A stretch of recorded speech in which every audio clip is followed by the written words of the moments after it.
Hi, I'm Jacqueline. And I'm Courtney, and this is Caffeinated Crimes.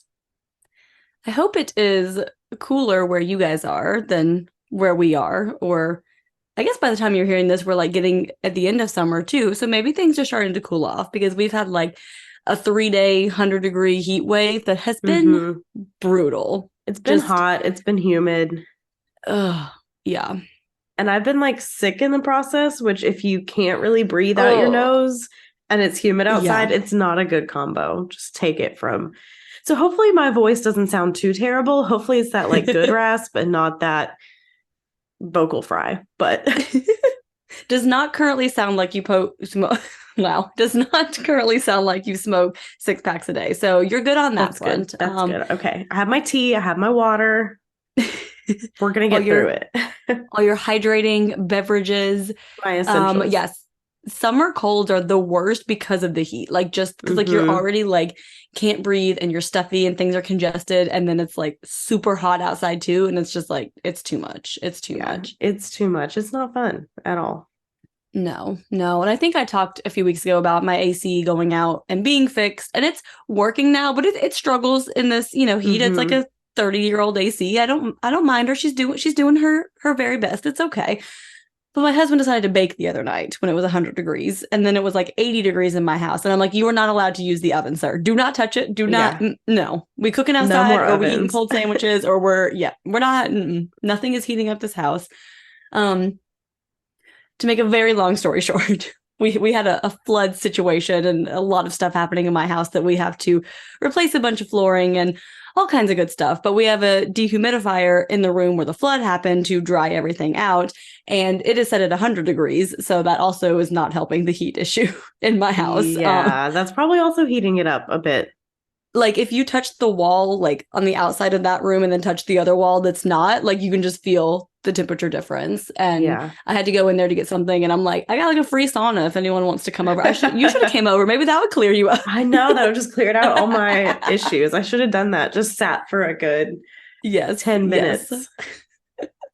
But I will say when I walked back out just into my 80-degree house, I was like, oh, this is refreshing. Okay, this is That's not a good way to bad. do it. Like just go into some extreme heat and then you appreciate what you have. Yes.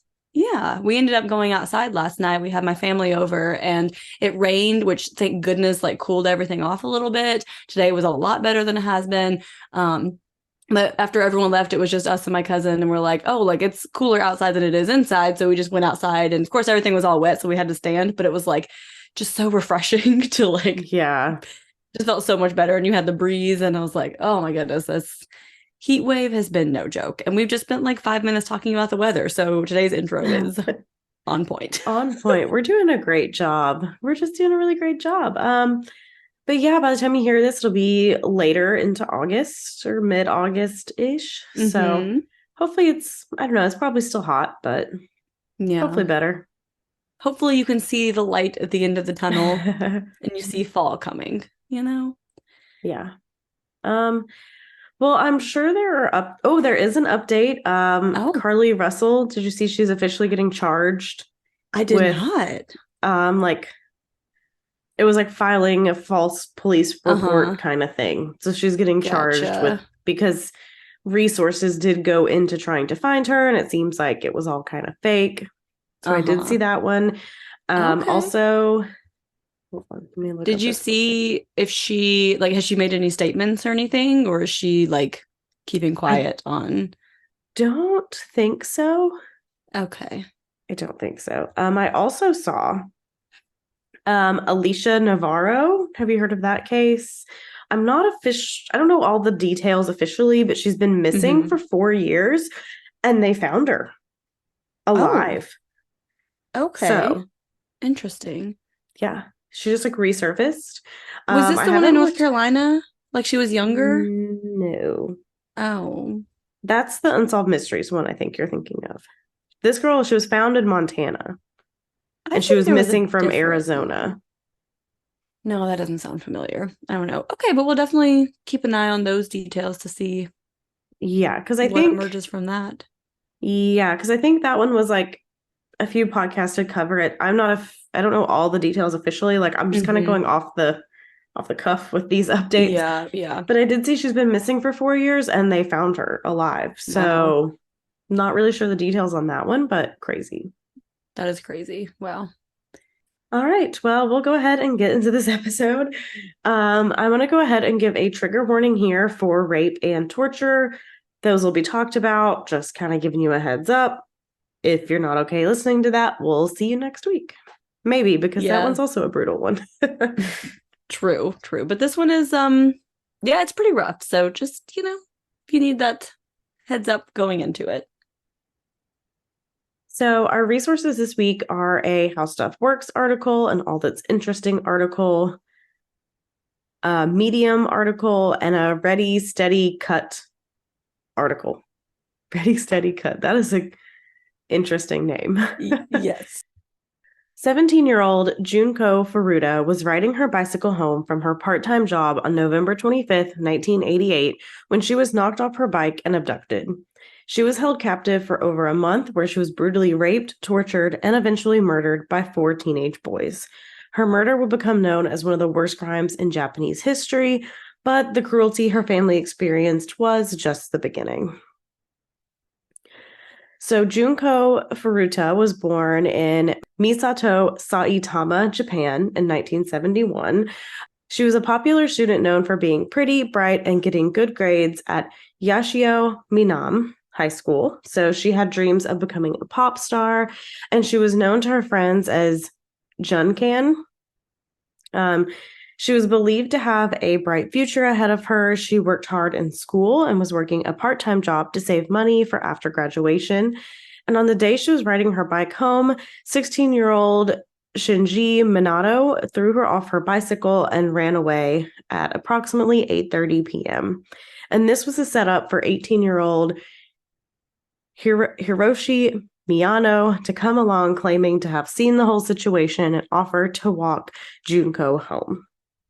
Instead of walking her home, Miyano took Junko to a warehouse where he raped her. He bragged to her that he was a member of the Yakuza, which is like the Japanese mafia, and threatened to kill her and her family if she made a sound. He then called 3 of his friends, one of them being Minato, who had helped by knocking her off her bike, and bragged about what he had done. So the group of boys had done this before, and the other 2 boys were 17-year-old Joe Ugura and 17-year-old Yashi Watanabe. Sorry. They're shitty people, so we didn't really look up those pronunciations. So yeah, I don't really care about getting that right when you're this level of a shitty person. So but if you fuck up your name. If you're a good person and these are your names and I mess them up, I apologize. But yes, for these 4 boys, I don't care. Yes, but if this is your name and you are not this person, write into us and let us know how it's pronounced, and we'll give you a shout out. But if you are this specific person, please do not write in, because we would never want to talk to you. I will immediately send that to the junk. Yes. They were serial rapists, but they usually let their victims go. However, Junko was different. So they all met up at a park where the other boys raped her and then took her to Minato's home at around 3 a.m. And they ended up holding her hostage for 41 days, where they brutally raped and tortured her every single day. She was suspended from the ceiling and beaten, burned with hot wax, and forced to eat live cockroaches and drink her own urine. So, like, extreme torture. Like, just absolute horrific trauma that this girl went through. Yeah, and she repeatedly had seizures from untreated infections and malnutrition.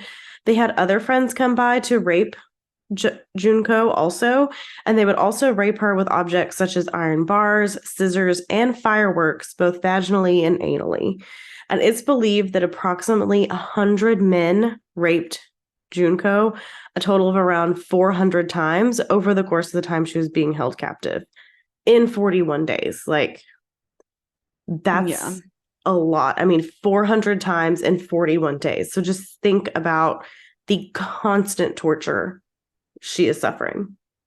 Yeah, like, I did read a lot of details about, like, the damage that was done to her reproductive system, but it didn't feel right to, like, go into all of those details. But yeah, just horrific. I mean, horrific Mm-hmm. damage that was done to her body.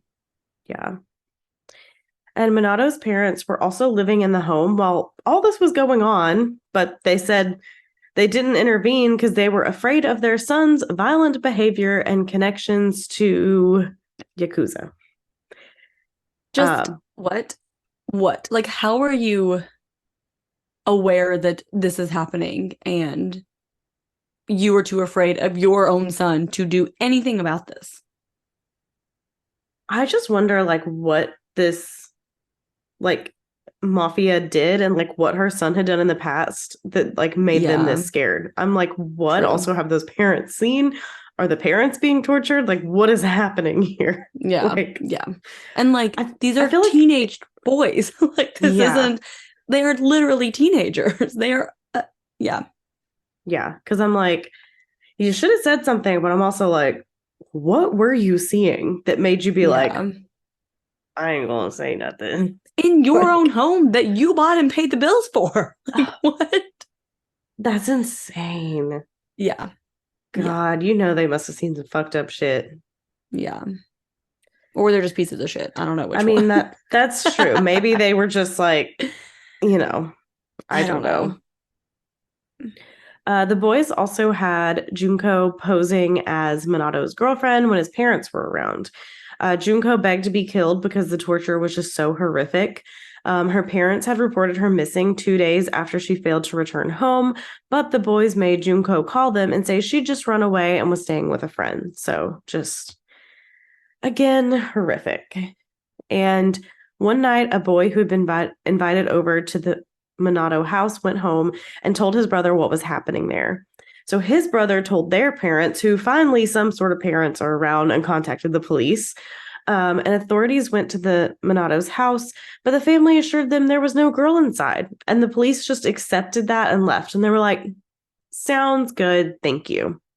I'm like, oh, well, this kid must have just made up this story about this horrific torture happening. We won't even check out the house. It's fine. We believe you.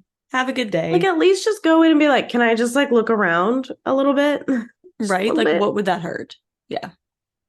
I guess I don't know. I don't know Japanese law, like about like True. warrants True. and stuff. Like if you're not Yeah. invited in, like I don't really know That is police true. I don't know the procedures legality of that. in the 80s, but still. Another time, Junko managed to call police herself, but the boys found her and hung up the phone before she could say anything. Police called back, but Minato told them this call was just a mistake, and they punished Junko by setting her on fire with lighter fluid. So, Junko finally died of her injuries 41 days after her abduction on January 4th, 1989. So the boys said they were starting to get tired of her because she was just so sick and injured. So they're basically like, oh, like, this isn't fun for us anymore because, like, you're literally dying. Jesus Christ, that's fucking Yeah. horrible. Yeah. So, because of that, they kidnapped and raped another 19-year-old woman, but they did let her go afterwards. The boys said that they then became enraged when Junko beat them at a game of mahjong, and so that therefore they tortured her to death because she beat them at a game, they said. Oh, good Lord. So the four boys who had tortured and murdered her then burned her remains, placed them in an oil drum, and covered it with concrete. They then put the oil drum on a cement truck. So 2 weeks later, two of the boys were arrested for the rape of the other 19-year-old girl. And while being questioned, they mentioned Junko because they thought that's what they were being accused of. Like they didn't even realize like the right person that they were What fucking being idiots. questioned for. Yeah, Also exactly. insane that they had raped multiple girls before this, and this is like the first time like Yeah.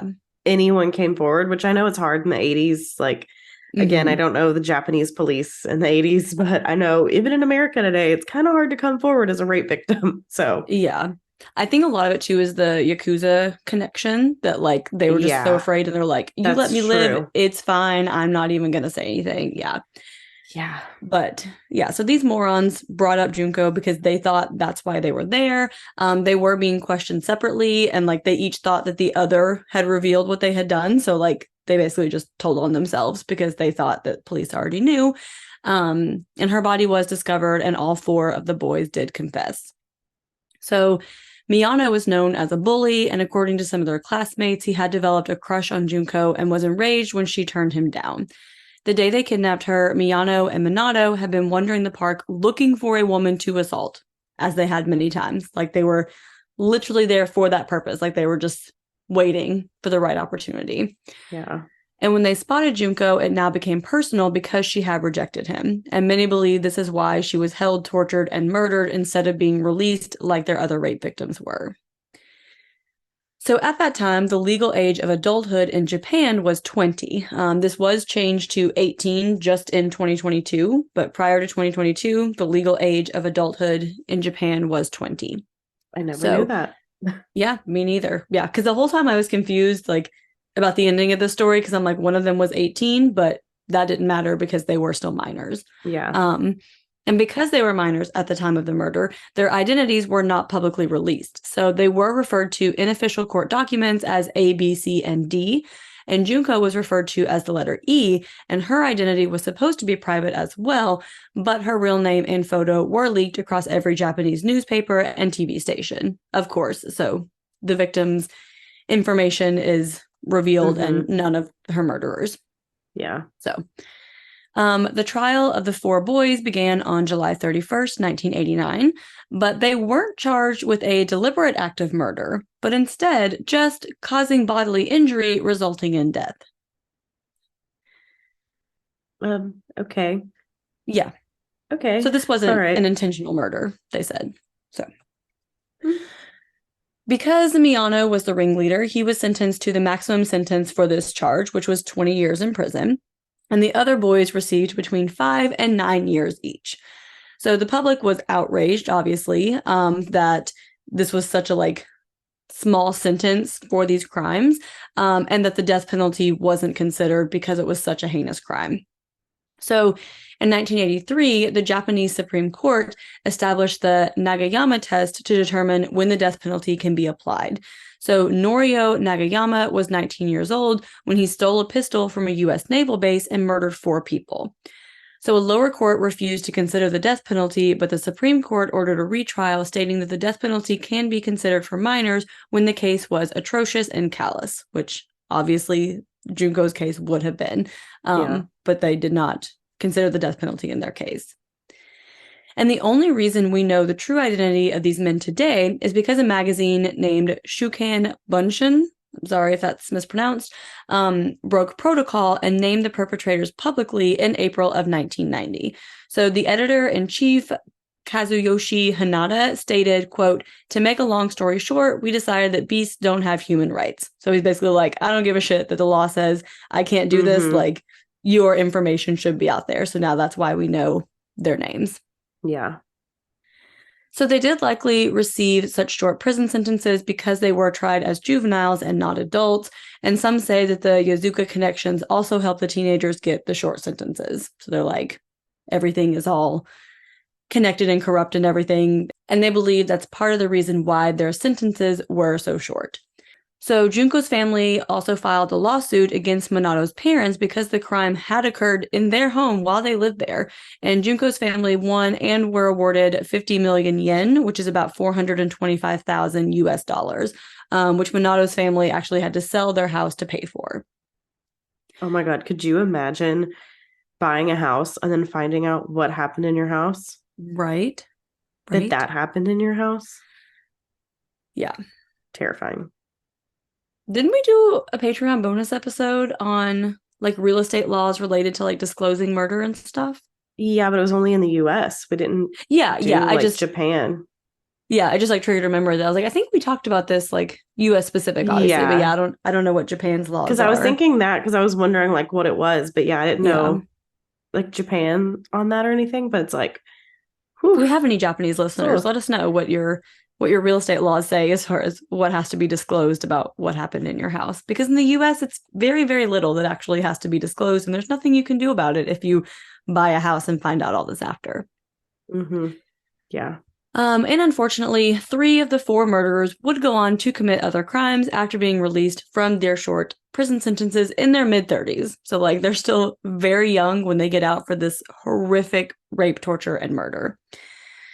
So Miyano remained connected with the Yakuza and was arrested for fraud in 2013. Ogura was convicted of attempted murder in 2004 and served 7 years in prison for that crime. And Minato was arrested for attempted murder in 2018 after attacking a man with a baton and trying to slash his throat. But even after this case, Japanese laws for trying juveniles weren't changed until the year 2000. So in 1997, a 14-year-old boy was convicted of killing 2 elementary school children and seriously injuring 3 others. So the extensive media reporting and public demands led to the age a juvenile could be tried with a crime to be lowered from 16 to 14. So Junko's case kind of like started this conversation, and then this other case kind of like pushed it over the edge. Junko Furuta's funeral was held on April 2nd, 1989, 1 month after she would have graduated from high school. Her principal presented her parents with her high school diploma, and her future employer gifted them with her uniform, which was placed in the casket with her. And that is the horrific kidnapping, rape, torture, and murder of Junko Furuta. Yeah, that one's brutal. Really, very really brutal. So. And like,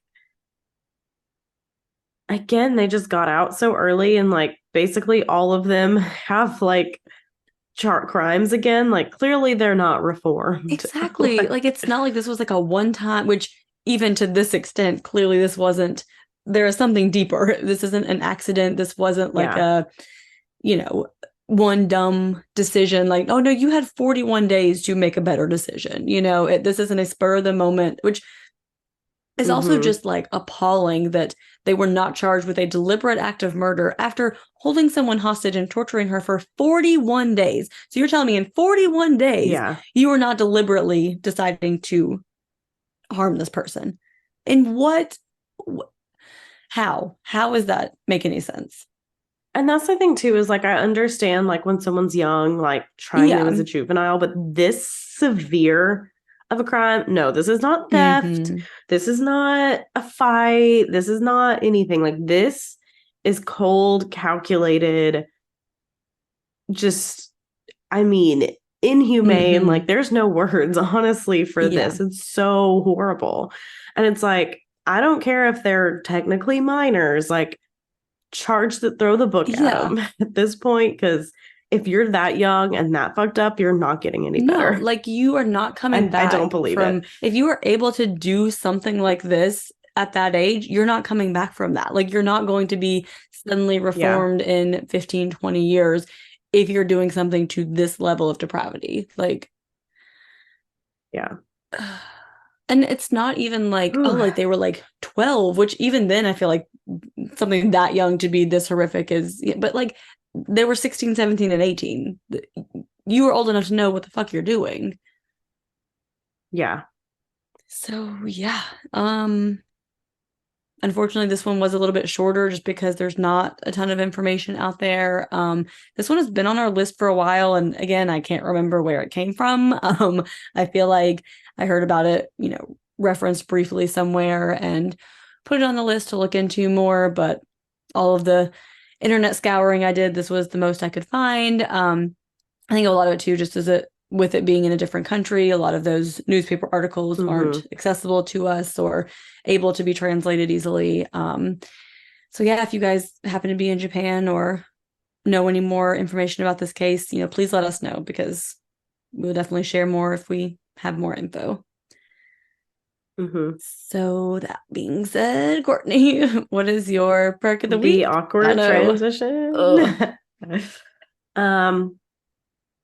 You know, now that I'm about to say my perk of the week, I'm like, is this insensitive for the case this week and where it takes place? But we'll keep trucking on. I did Barbenheimer today.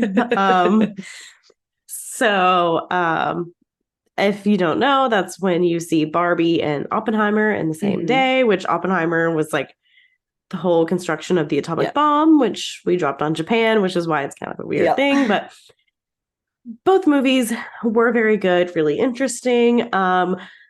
You know, I wanted to see it Oppenheimer than Barbie, but we couldn't do that due to times. And honestly, I'm very glad. I think the way we did it was correct. I think if I'd watched Oppenheimer and then tried to watch Barbie, I couldn't have done it. Makes I don't think I sense. could have done it. I can see that. Because Oppenheimer is just like, we created something really horrible and everyone has access and we could just blow up the whole world. Yeah. It's kind of existential crisis. So I don't know if I could have appreciated Barbie after that. Yeah. And my friend who did Oppenheimer and then Barbie agreed afterwards. He was like, I wish I'd done Barbie first. Gotcha. Yeah. So makes sense. Glad it worked out that way. It was good. And I absolutely love Barbie. It was great. Oppenheimer was really good too. It was just, I watched 5 hours in a movie theater today, so I'm just a little tired. And now we're sitting in a computer for another like 3 hours. So. Yeah. I've been bouncing around. Yes. But yeah, and they were very good. But yeah, that is my perk of the week. Jacqueline, what is your perk of the week? So my perk of the week was also Barbie, which I saw last weekend, but I had a different perk of the week last week because it's also been a shit week here, as I mentioned, with my house issue. But so I had to find, had to go back a little bit for my perk of the week. But yeah, we saw Barbie with my family last weekend, and I just thought it was perfection. I loved it. It was amazing. Did you cry? Because I bawled my eyes out. I sobbed. I sobbed. I cried so hard. I sobbed. like multiple times. Oh my God. Also, like, not really a spoiler, but like minor spoiler here if you haven't watched it and don't want to hear this. But the scene where like Ken starts playing the guitar for Barbie. My God. All the women in the theater start laughing. And poor little Kevin looks at me and he was like, what's so funny? Is it the song? And I was like, no, it's the fact that every douchebag guy somewhere has done this to every woman in here. Yeah. Like every woman has had to experience this awkwardness. And he was like, oh, okay. Like he was that like, is so funny. Is it the song? Like he did not get it. I was like, that scene, his vocal inflections during that song absolutely killed me. Yeah. Like it was so good. Yeah. It was perfection. It was so funny. But yeah, like you heard like all women laughter and Kevin's just like, he's like, am I missing something? I don't get it. That's so funny. It was so funny. Yeah, I thought the whole thing was so good. Like I loved the like, the overall message of the movie, but also just like the Barbie specific stuff, just as someone who grew up with a ton of Barbies, whose mom collected Barbies, whose mom like loved Barbie, and just all of the like references to the historical Barbies. And I had the time of my life. I thought it was so good. Yeah, it was fun. So yeah, if you guys want to tell us if you guys liked the 2 hottest movies of the summer. I've not seen Oppenheimer. My husband and cousin are going to see it without me this week while I watch our baby, but I guess I'll see it eventually. But yeah, if you guys let us know what you guys think about this summer's hottest movies. If you guys want to tell us your thoughts on this case, which I feel like we all have the same thoughts on this case, but if you have anything to share, if you know more information, definitely let us know. You guys know where we're at on all the things. We are also on patreon.com/caffeinated crimes, which, as we mentioned, we have a bonus episode about real estate laws as far as disclosing like murder, suicide, things like that. So if you want to, in the US, so if you want to listen to that episode, backtrack a few months, years, I don't even remember how long ago that was, but there's like 30 something bonus episodes on there if you want to check it out. There's for as low as $3 a month. So only $3 a month and you get all those extra bonus episodes already there. So yeah, only $36 a year. Like not a bad deal. Yeah. That's like I don't know. Not that much. And I'm like, what cost? It's like 1 month. That's like 1 month of Netflix these days with their ongoing upping prices. True. So true. But as we said, we're going to be at CrimeCon. If you're going to be there, just give us a shout. If you could just give us 5 stars on Apple Podcasts or Spotify or wherever you listen, that would be greatly appreciated. But in the meantime, go have a cup of coffee. And don't commit a crime.